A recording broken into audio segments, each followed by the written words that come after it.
Assalamualaikum warahmatullahi wabarakatuh.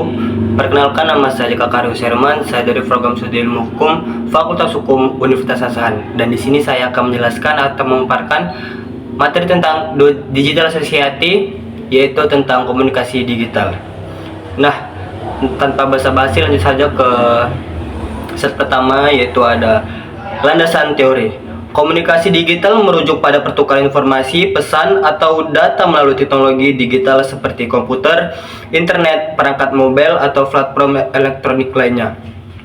Ini mencakup segala bentuk komunikasi elektronik yang menggunakan media digital untuk mentransmisikan pesan, mulai dari email, pesan teks, media sosial, panggilan video, hingga konferensi web, dan berbagai file secara online.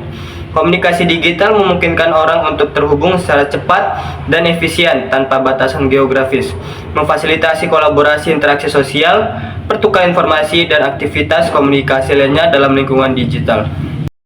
Nah, di sini ada juga tujuan perkembangan dari komunikasi digital. Ada beberapa tujuan utama dari adanya komunikasi digital, yaitu pertama ada efisiensi komunikasi, yaitu memungkinkan pertukaran informasi secara cepat dan efisien tanpa batasan waktu dan tempat, mempercepat proses komunikasi dan pengambilan keputusan. Nah, yang kedua ada aksesibilitas, yaitu memberikan akses mudah dan luas ke informasi dan komunikasi global melalui internet dan perangkat digital lainnya, menghubungkan orang dari berbagai lokasi di seluruh dunia. Nah, yang ketiga itu ada interaksi sosial, yaitu membantu memperluas jejaring sosial dan memungkinkan interaksi antar individu, kelompok, dan organisasi melalui platform digital seperti media sosial, forum online, dan aplikasi pesan. Nah, yang keempat itu ada penghematan biaya. Dapat mengurangi biaya komunikasi dan operasional dengan mengurangi ketergantungan pada metode komunikasi tradisional seperti surat pos atau telepon konvensional. Nah, di sini ada perkembangan komunikasi digital dari masa ke masa. Pada tahun 1940-an hingga 1950-an, awal mula perkembangan komunikasi digital dimulai dengan pengembangan komputer elektronik pertama seperti ENIAC atau Electronic Numerical Integrator and Computer. Pada tahun 1940-an, pada periode ini komunikasi digital terbatas pada pertukaran data antara komputer-komputer besar dalam konteks riset ilmiah dan militer. Nah, pada tahun 1960-an, ARPANET atau Advanced Research Project Agency Network dikembangkan oleh Departemen Pertahanan Amerika Serikat sebagai jaringan komputer pertama yang menggunakan protokol TCP atau IP menjadi cikal bakal internet modern.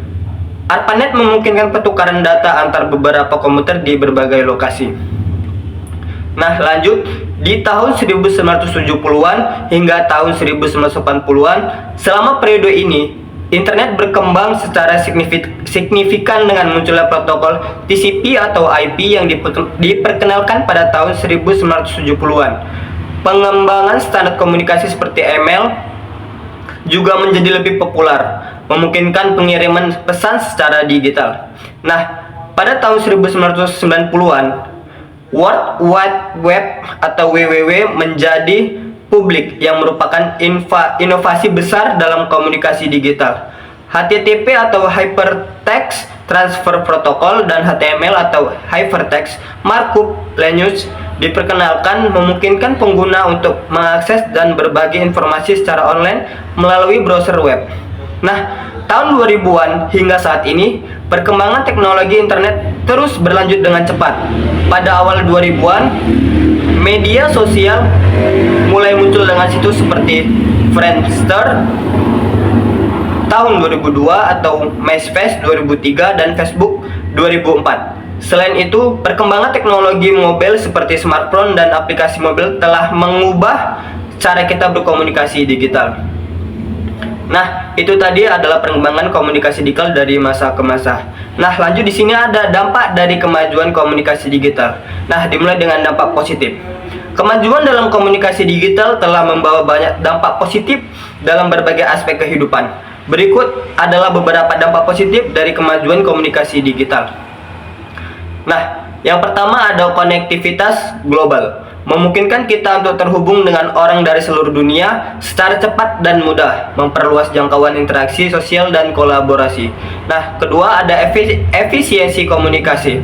Dengan adanya email, pesan teks, dan aplikasi pesan instan, komunikasi menjadi lebih cepat dan efisien, memungkinkan pertukaran informasi dalam waktu yang singkat.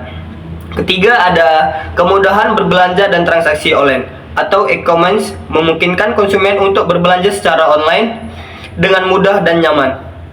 Sementara teknologi pembayaran digital seperti e-wallet mempermudah transaksi dan lain sebagainya.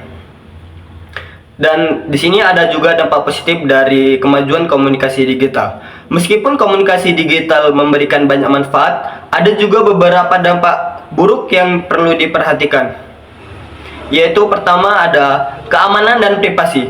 Komunikasi digital meningkatkan risiko keamanan dan privasi, seperti serangan cyber, pencurian data, dan penyalahgunaan informasi pribadi. Nah, kedua ada penyebaran hoaks dan informasi palsu.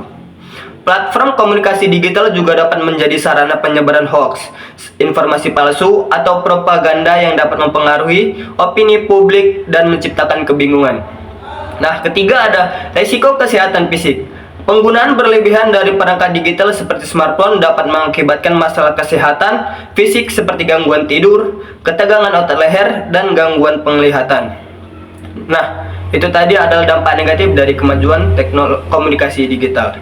Nah, di sini adapun kemajuan dari komunikasi digital, yaitu pertama ada konektivitas global, kedua ada efisiensi komunikasi, ketiga ada kolaborasi yang lebih baik, keempat, akses informasi yang cepat. Kelima, inovasi bisnis yang berkembang pesat. Dan keenam, kemudahan berbelanja dan transaksi online. Ketujuh, ada kemajuan teknologi kesehatan.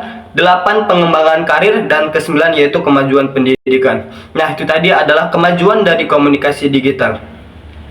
Nah, di sini kesimpulannya ialah penting untuk memahami dan mengelola dampak positif dan negatif komunikasi digital dengan bijak, termasuk mengembangkan keterampilan komunikasi interpersonal yang sehat, memperhatikan keamanan dan privasi online, dan menggunakan teknologi secara seimbang.